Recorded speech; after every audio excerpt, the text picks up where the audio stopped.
केरल में कोझिकोड एयरपोर्ट पर air India express का विमान बीते शाम रनवे पर फिसल गया। इसकी वजह से एयर इंडिया एक्सप्रेस में सवार 190 यात्रियों और क्रू मेंबर्स में से 20 यात्रियों दोनों पायलटों की मृत्यु हो गई।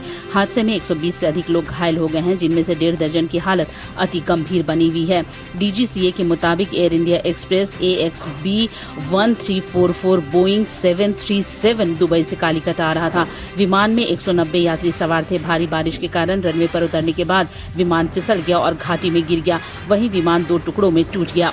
केरल के मुख्यमंत्री कार्यालय ने बताया कि विमान हादसे को लेकर पीएम नरेंद्र मोदी ने केरल के सीएम पिनराई विजयन से फोन पर बात की। सीएम ने पीएम को बताया कि कोझिकोड और मलप्पुरम जिला कलेक्टर और आईजी अशोक यादव सहित अधिकारियों की एक टीम हवाई अड्डे पर पहुंची है और बचाव अभियान जारी है। राहत एवं बचाव कार्य के लिए NDRF की टीम कोझिकोड पहुंच चुकी है।